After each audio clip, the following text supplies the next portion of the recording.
We're going to talk tonight about mothers and daughters. How many of you is a mother here? Wonder?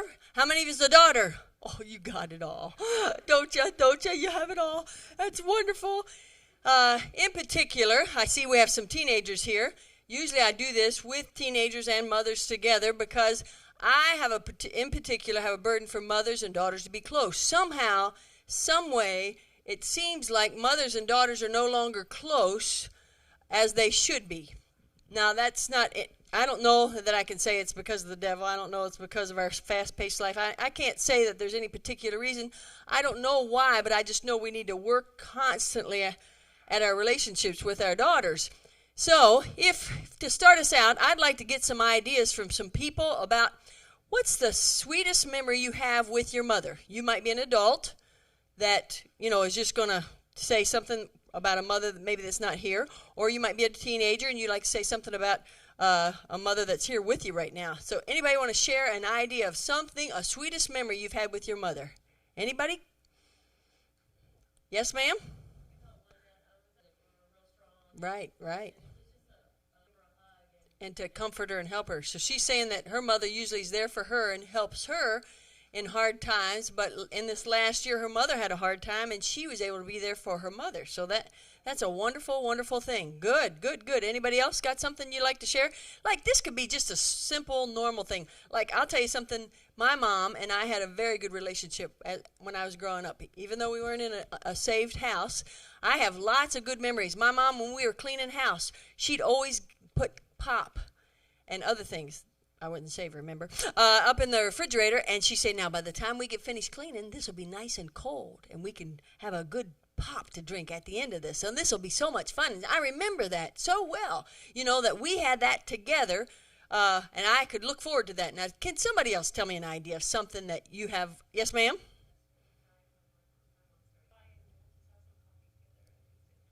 So when she was on her way to school, her mom told her to stop by, and they just sit and talk to each other. That's good. That's wonderful. That's the kind of things I'm looking for. Yes, ma'am. Oh, they always had a nice time going grocery shopping together. That's good. That's really good. Now, the thing I'd like to point out to you about all the things that people are talking about here, none of it involves any money. Somehow we've gotten the opinion now that we have to do things for people in order for them to think we're having a special time together. How many times do I go to a store and I see parents going up and down the toy aisle? It's not even, you can tell it's not Christmas or a birthday. It's just something they want to do for their kid. And I really believe, can I be honest with you, in this fast-paced society, I believe they have such guilt feelings about not spending time together that they constantly feel like they have to buy things for the kids to help entertain them and make them feel good. My mom takes care of me because she buys me things. When they grow up, though, I don't think they're going to say, I remember my mom always taking me to Walmart and buying me toys. I don't think they're going to say that. So you see, we want memories. We want good relationships. It's one of our main goals, and especially for women, it's our main desire. So I've got this little talk I'd like to talk to you about mothers and daughters. Mothers and daughters. 1 Corinthians 15:33 is the verse. You'll just want to write the reference down in here under communication. Communicate. Under communicate, you'll put 1 Corinthians 15:33, and the Bible says there, evil communications corrupt good manners. How is it, ladies, that we have great manners with everybody but our family? How is it?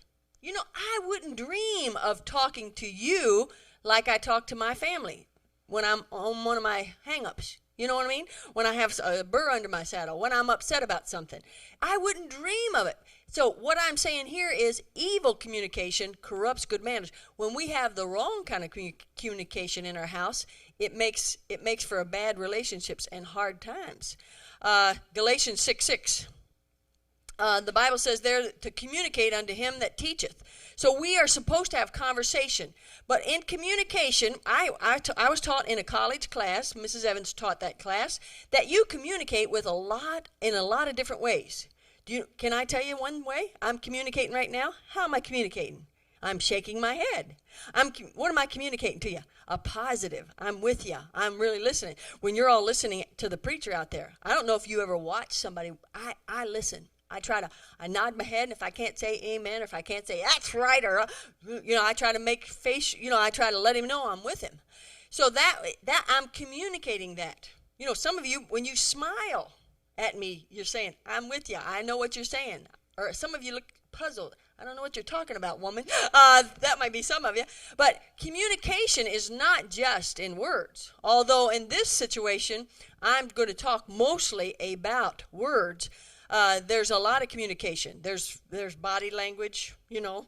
But we aren't going to discuss all that. We're talking about just words right now. Now, under communicate, where it says I take, look right there. When in dealing with my daughter, I want you to know I really try to practice this. I'm not saying I accomplish it all the time, but I really try to.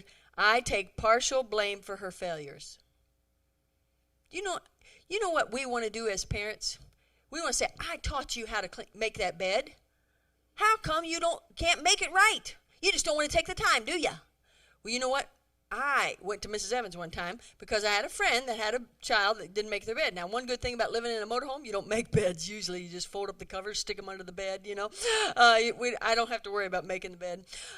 The kids making their bed. I have to make my own, and we won't talk about how good that looks. But anyway, I went to Mrs. Evans. I said, this friend says that she's taught her daughter how to make the bed. The daughter was 13 years old, and I said, Miss Evans, she said she works on her and she's taught her how to do it, and she'll go in there and she sees that bed and it's just got lumps all over it, and there's half of it there and there's a pillow over here. And she said, it just doesn't look good. And I said to Mrs. Evans, I said, now, Mrs. Evans, what should that mother do?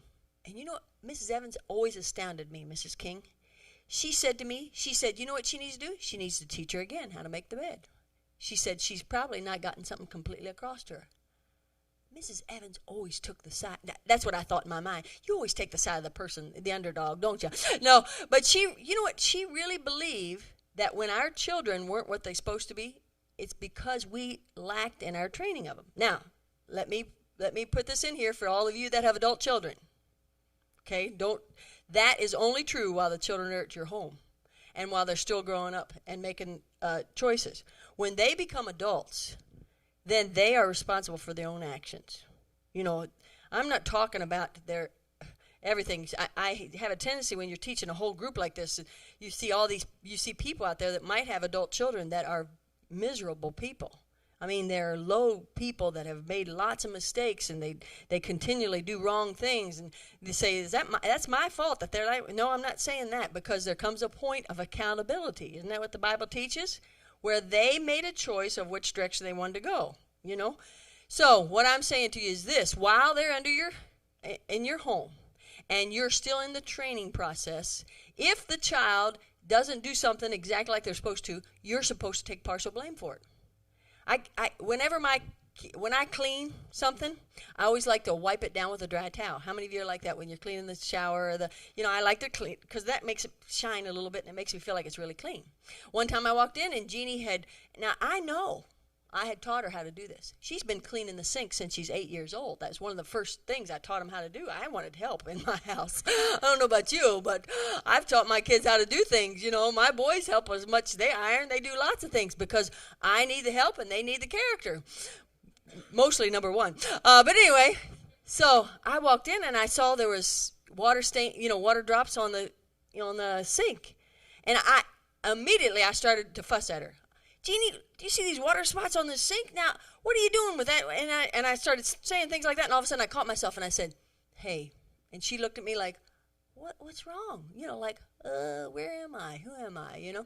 And I said, I've taught you teenagers, I've taught my daughter, you're having a teen moment. Not a senior moment, not a blank moment. You're having a teen moment. She has teen moments. I think it's their hormones changing or something like that. All of a sudden she just blanks out like, I don't know what's going on. I think that when they started making all these jokes about blondes, they were thinking specifically of teenagers. All teenagers, brown heads, red heads, black heads, white heads, all those. But anyway, so she started looking at me strange like, and I said, let's back up. And that's when I took back my thing. I took partial blame for her failure. Jeannie, I probably didn't emphasize this enough to you, but as you're cleaning, and I just started right over again. Not like she's a child. Now, you want me to show you again and belittle her. You know, you're getting the wrong idea. Belittling her is not what you want to do. Yeah, I probably didn't make it. Good leaders take on a lot of blame for their fellowship's failures. I probably didn't show you well enough, and so after you wash it, let's let you see both kinds. We'll do it like this. Now see how all the water spots are on there? Then we'll clean it, and then we dry it off. Now see which one do you think looks nicer? And she, of course, would choose the one that I think's nicer. I don't know if she would or wouldn't, because some kids, they say, well, Mom, I don't know if I really care, Well, let me just say this. It's the one that I like the best. And who are you doing this for, darling? Well, for you, Mom, of course. Yeah. But anyway, see what I'm saying? I take partial blame for all her failures. I better hurry along. I'm having too much fun here. Number 2, under communicate, I'm quick to apologize when I hurt her feelings. See, because you live with that person or because they're your mother or daughter, you feel like you can say anything you want to them. And we have gotten way away from apologizing. As soon as you say something to your mother or your daughter and it hurts their feelings, you should apologize. Just humble yourself and say, I'm sorry, I shouldn't have said that. Now, one of the things you mothers that have teenage daughters at home, one of the things you need to do is watch their eyes. We get on tirades. We women, I think God has such a great sense of humor. He gave menopausal women teenage daughters, And we get on these tirades about what we think's right and why are you doing this and how you're dressing and how you're doing that and why your attitude about this and watch their eyes. If you see something coming in their eyes, evaluate yourself. Am I causing her to have strife in her heart? Am I causing her to have bitterness toward me? And say, wait a minute. I'm sorry. I'm coming across wrong. I don't mean to get on you like this. And, I'm just like that. You talk like that to her so that she feels like, hey, I'm a human being. We don't treat each other like human beings when we live with each other. But if we did, we'd have much closer relationships. You know what I'm tired of seeing? I'm tired of seeing daughters leave home and never, ever seeing their mothers again. I think that's sad. I think that the daughter's missing out on having a good grandma for her kids, right? And I think that the daughter is missing out on having a good relationship with her mother. And I really believe that we are made to continue a good relationship with our parents as much as we can. Now, I realize there's extenuating circumstances in every situation. I'm making a blanket statement here. Moms, why don't they talk to you? Moms, this is for you. Why don't young people talk to you? They're afraid of your reaction. Mrs. Evans used to teach on this a lot, and she'd say, listen, if you take a girl out shopping, and she starts looking at something that looks a little floozy. You all use that word floozy around here? You know what floozy means? That kind of a floozy. And aren't we afraid of our daughters looking floozy? Especially with all the abductors around. I got an email today, 9 things to keep people from abducting you. I'm thinking, why do we have to even send things like this? But we do, don't we? So whenever she pulls something out that looks a little bit like this, Mrs. Evans said, you know what, don't react to it. Just sort of say, yeah, that is a good color. Find something good about it, and she'll get the idea without you going into your little spiel about why that looks like people that wear that are hussies and, all the things you want to say. Another thing that they're afraid of reaction with, they love to notice good-looking boys. Do you ever notice that about girls? Now, you teenage girls, you're in here, do you look at boys? I used to look at him, but I only got one boy I'm supposed to look at now, I still think he's a good-looking boy. But we'll be sitting in a restaurant. I was in a restaurant, I think it was a sizzling steakhouse. And this boy come up and waited. He was waiting on us, and he had a little bit long hair. He didn't come to a Baptist church, You could tell. But I said, when he walked away after getting our drink order, I said, Jeannie, pretty good stuff, huh? Like that, and she went, oh, Mom, like that, But, I didn't want her to think that. I just think as soon as she says he's good looking, that she's going to run off and get married with him. Isn't that what we live in fear so much, and that's why we react. But you don't need to react. If you have a good relationship with your daughter, you know what'll happen? She'll want to please you, and there'll be no fear of her running away like that. Really, we need this desperately. Okay, afraid of your reaction, already know how you feel. She already knows how you feel about things, so why even ask your opinion about things? You have made it very clear what your opinion is. You're like me, have opinion will travel. And you love to give your opinion. Right? Amen, amen. So, she already knows how you feel about things. Afraid, this is a big one, afraid you will tell other people. Look, some of us need to learn how to be confidential. Teenage girls don't want to tell their mom something and then hear somebody else talking about it that they heard from you. Even if it's something good, if they tell you something, they ask you to keep it between you and them. I wish you could do that. Now, and I'm not talking about keeping secrets from Dad. You know, like, we'll go buy this, and we'll put it under the bed, and a few weeks we'll pull it out and act like we've had it forever. You know, I'm not talking about secrets like that. You know, that's teaching her how to do wrong and be sneaky. And I believe there's something about sneakiness that's a sin, but I'm not talking about that. You know, if she's going to tell you something that she's done wrong, say, now, let me just warn you, if this is something that Dad should know about, I feel like I'm going to have to tell him. You know, but you and I'll go together and we'll talk to him about it. That's how you can talk about that. But afraid you'll tell other people, she doesn't feel accepted by you. Now, look, there's a fine line. I remember, I'll just be very transparent with you about this. My daughter, Jeannie, was a very shy girl growing up. She's one of those kids when they're 2 years old that when you said hi to her, she'd go hide behind your, you know, like hide behind your skirts, you know, like, and could grab your leg and almost knock you over. You know what I'm saying? And we felt like, this was our preference, we felt like we didn't want a child to grow up shy because we've talked to a lot of people that are shy. Kevin and I, neither one of us are shy. There's not a shy bone in our body. But we've talked to lots of people, and they feel like, as an adult, it's a hard thing to overcome. Anybody that's shy would agree with me on that? Well, good. Thank you for giving me that vote of confidence. So it's a hard thing to overcome as an adult, so we felt like we had to work on it when she was a child. So we started teaching her how to talk to people, you know. When somebody comes up to you and says, oh, you got pretty hair, you say, thank you. And we'd have her practice. All the way to church, I'd say, you got pretty hair. Thank you. Who made your dress? Grandma. You know, I'd go over things like that with her so she knew what to say, because most of the time shy people are shy because they don't know what to say. They're so self-conscious, they're afraid to say the wrong thing, right? So I'm saying, I'm going somewhere with this story. So we worked on this with Jeannie to the point where now I'm beginning, at her age now at 18, I'm beginning to wonder if I made her feel like because she's a shy person, she's not as good as me, as an outgoing. There's a place in our universe for shy people. We need you slow-moving, shy people because you keep all the rest of us straight, you know? So this is what I'm saying to you. There's got to be a fine balance between acceptance of the individual and training them out of character flaws. It's very important for the child, you to help your child understand. Now, I just think that this will be a help to you. And if you only, like, what I've needed to emphasize to Jeannie is you're this way in your personality. And if we can grow out this much by the time you're 18, that's pretty good. And probably by the time you're 40, you might go out a little bit more. But you'll never be out here with Mom. And I wouldn't want you to. It'd be ugly for you to be like me, you know, her walking around going, oh, like that. That wouldn't be good.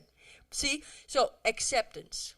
It's very important for you to make sure that to your child that you accept them. Now, for you teenage girls, listen to this. Why don't you talk to them? Listen to this. You think you know more than they do. I'm sorry to tell you this, but you don't. You know, and it'd be very good for you to just swallow your pride and ask questions and take whatever your parents have to say. I just talked to a lady that's my age. She took her daughter yesterday to a children's home. You know, a girl's home. And you know what she said to me? She said, this goes way back to my teenage years. She said, my parents, the man I married, my parents didn't want me to even date him. And I thought he would change, and I thought he would. And you know what happened? She married him, and he's no good, and her teenage daughter's still looking for manly attention. And now she had to take her. I helped her try to find a girl's home to go to, and she took her to it yesterday. Broke my heart all day yesterday. I was heavy thinking about her having to take her daughter there. But you know what? She says she's reaping what she sowed from not listening to her parents. Look at this. You know you are wrong. Some teenagers will not talk to their parents about things because they know they're wrong. Why should I talk to them about it? I know I'm wrong, but I don't care. I want to do what I want to do. Next one. Your mom is behind the times. Basically, if you think that your mom is behind the times, basically, let me tell you this, it's just your attitude. You just don't really care and admire and honor your mother like you should. So communicate. I better run along.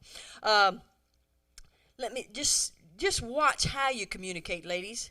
Like, take for instance, if you're working on a daughter, how many of you have daughters at home right now? If you're working on them in the bathroom, do you have problems with them taking too long in the bathroom? Oh, 1 hour, 2 hours. No, I'm kidding. But sometimes, if it's a situation you're working on in their life, suppose it's they're in the bathroom too long. Instead of you saying, "Look, you've been on the bathroom 1 hour already. Can you get out of there now? There's other people in this house that need that bathroom." Go into one of your tirades about it. Instead of saying that, say, "You know what? I'm going to help your husband be a happy husband." And she'll say, "How? I like husbands. I always look forward to having a husband. How you could help me?" "Well, I don't think a man wants to wait for a woman that long. Let's say that we start timing you and help you and you speed this up a little bit. You're so beautiful. You really don't need to be in that bathroom that long anyway." Isn't that a positive, encouraging communication way to get her out of the bathroom? Isn't that better than saying, "You've been in there an hour. Why don't you get out?" See what I'm saying? How we communicate is abusive. And we emotionally hurt the people that we love by the way we talk to them. You adults, you mothers of adults, you got adult children here.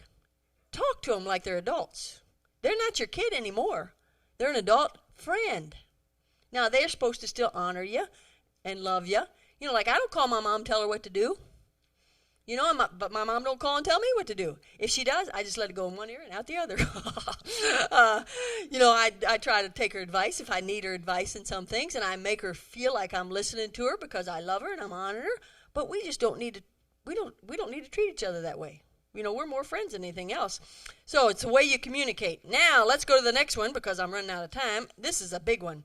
Congratulate. John 8:29. John 8:29, write that verse down. That verse says, "I do always those things that please him." Jesus said that. I do always those things that please him. You teenagers, can you say that about your mother and your father? Do you always do those things that please her? No? Then there's something wrong with your attitude. Matthew 3:17. Matthew 3:17. That verse says, "This is my beloved Son, in whom I am well pleased." Wow, isn't that neat? God the Father looked down at God the Son and he said, "This is my Son in whom I am well pleased." He was bragging on Jesus. I think that's a good example for us to follow about our children. This is not just for daughters. Let me just tell you this. There should be 12 statements of praise before one statement of correction. The whole reason why we have all these kids walking around, they're insecure and they feel like they're not loved and they feel like nobody, they can't make anybody happy is because they have parents beating down their throats all the time and never seeing the good in them.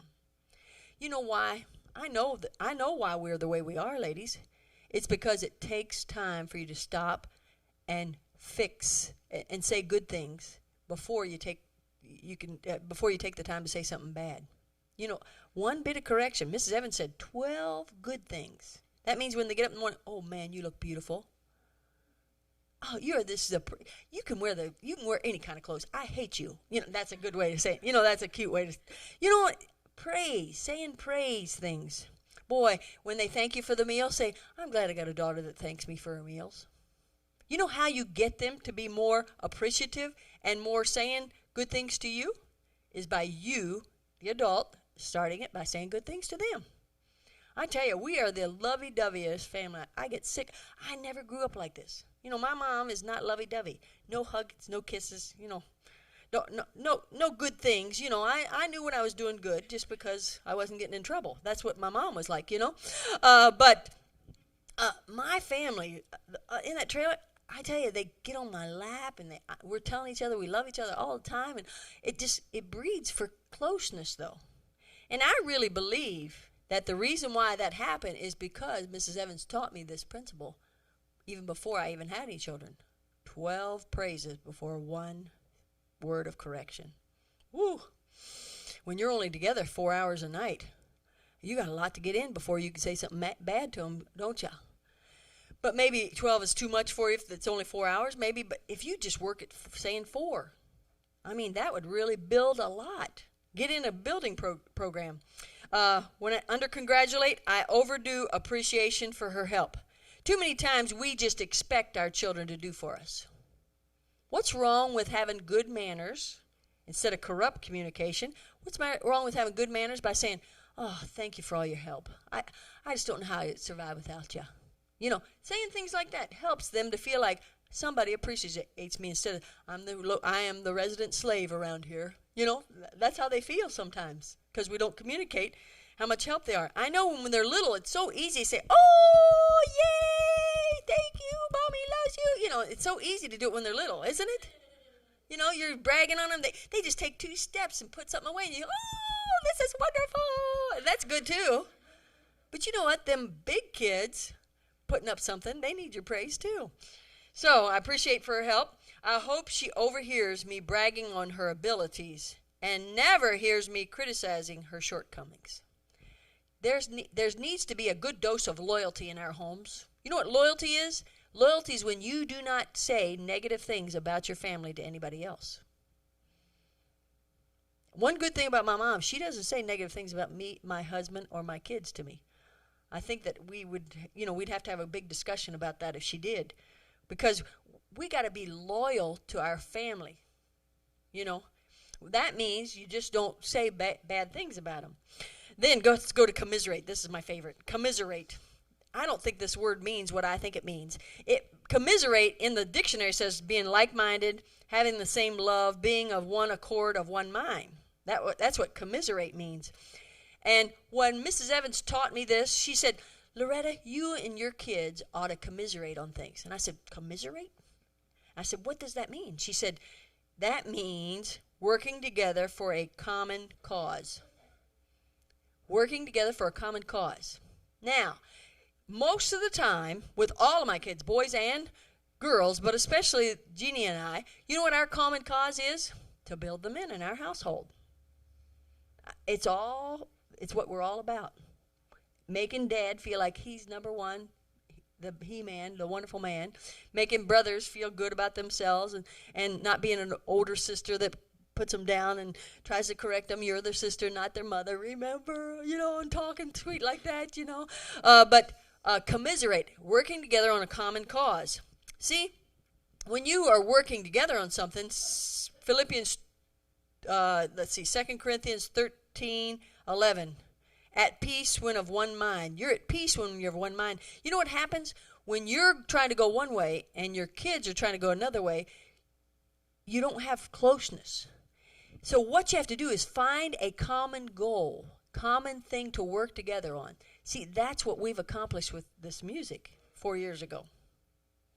It's brought us closer together because we work together on it. A lot. You say, I can't start a band. I don't think you should.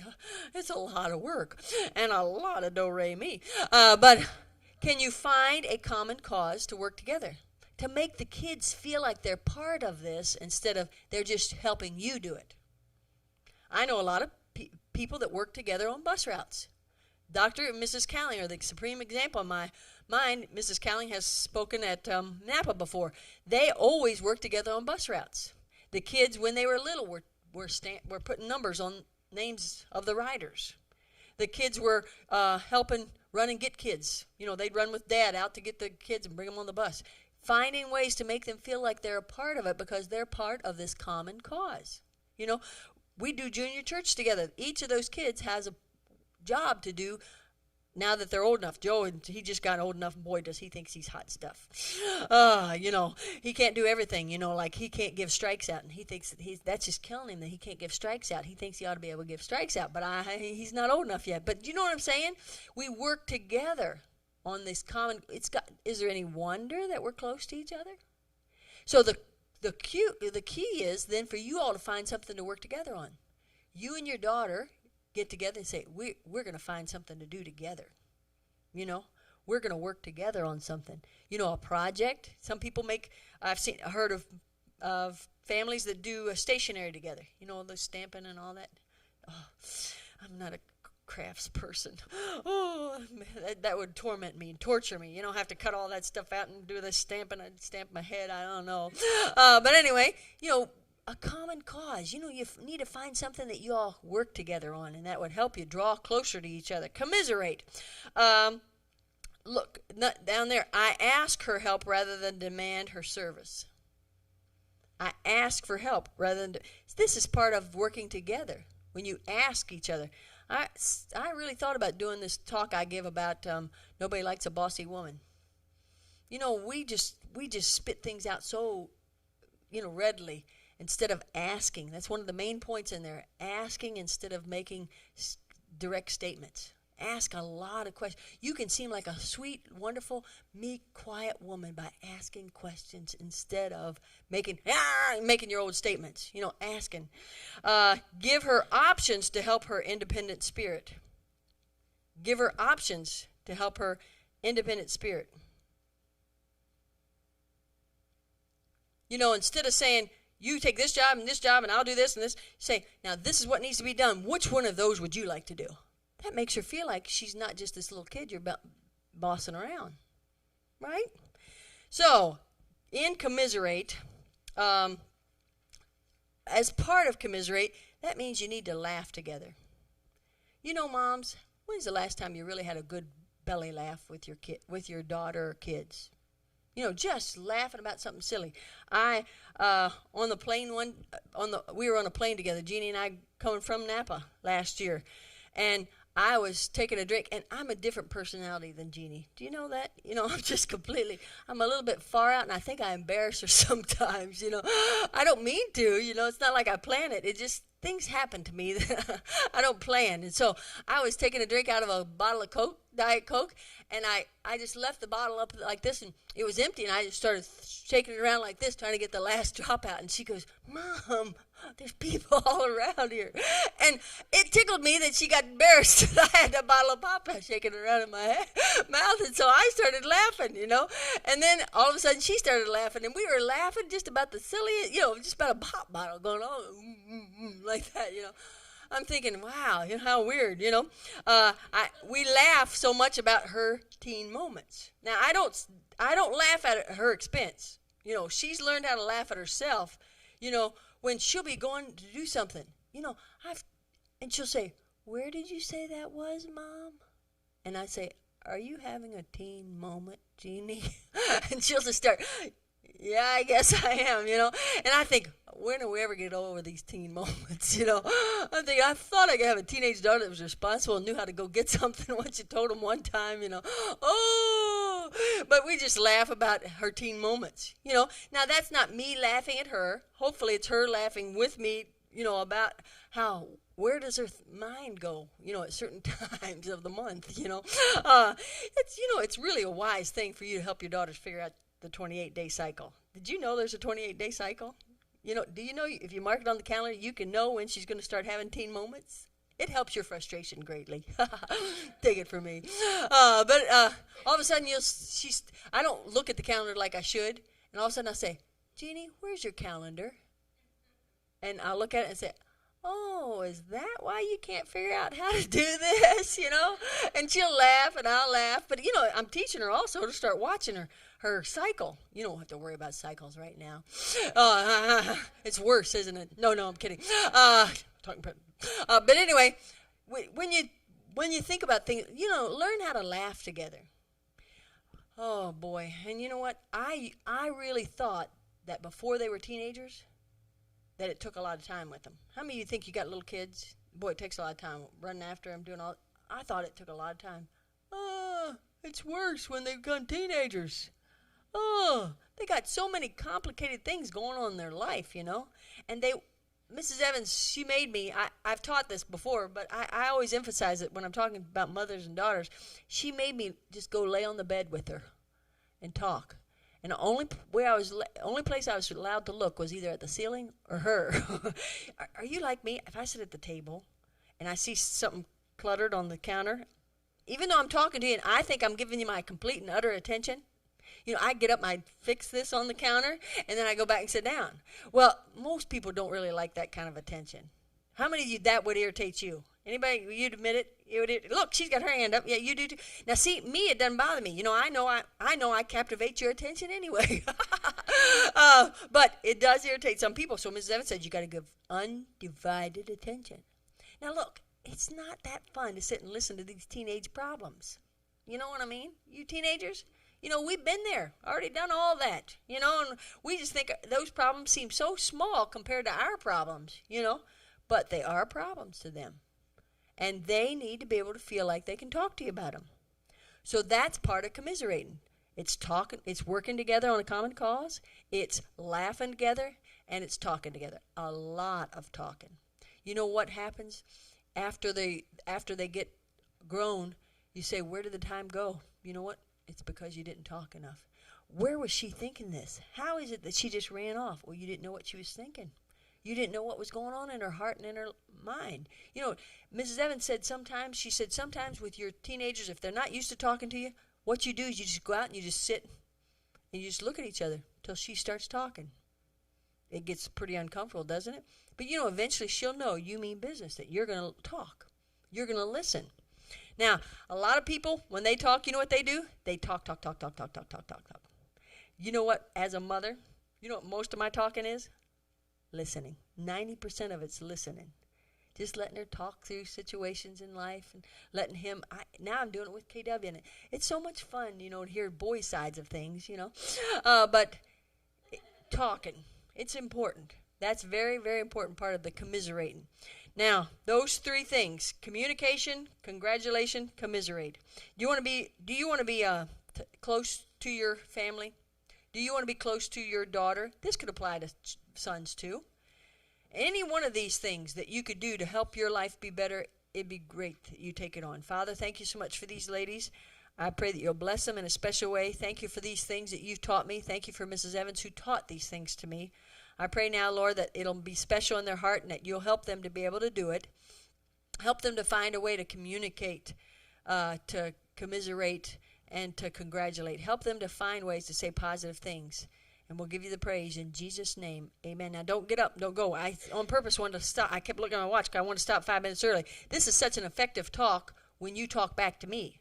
Meaning that you say, Loretta, I need to go home and do this within my relationship. You don't need to go into great details. You need to go home and say, I need to go home and say more positive things. This is a great talk for you to immediately make a decision of one thing. Look, you're like me. You really think you can do 2 or 3 things at one time, but you need to concentrate on one thing right now. What one thing in this talk God spoke to your heart about and you need to change in a relationship? Anybody got something you could share? Yes, ma'am? Saying positive things. Wonderful. Thank you. That's good. Anybody else got something? Yes, ma'am? Did you even realize how negative you talk? Not most of us don't. We really think we're helping and trying to get something across, but saying positive things to them. Okay, good. Anybody else got something? Yes, ma'am? Saying positive things. So are you going to try to practice saying how many good things before you say a bad thing? Are you going to go to 12? That's a lot. Are you home all day with your kids? When you get a chance to them, saying, you really need to do it a lot. 12 would be good. If you're not with them all the time, boy, they'll say, my mom thinks I'm really good. When you are good. Oh, he tried. Oh, good. All right, wonderful. Yes, ma'am.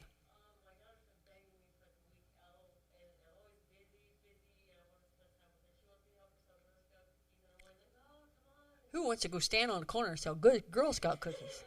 I'm with you, but that would mean it might be something that she 20 years from now say, I remember my mom did that with me. Good, wonderful. Anybody else got something? Yes, ma'am? What'd you say? Listening more. It's very important. Mrs. Evans told me when my kids were 2 years old and they were fussy, sometimes she said, just put them on your lap and let them go. You're teaching them how to communicate to you. I didn't understand what they're saying. I thought they were stupid. If anybody got a video camera of me and that kid going, they think I was. But she thinks that they need to really be able to talk to us and feel like they can say anything to us. Good. Wonderful. Thank you so much for your attention. I think this is time for us to close.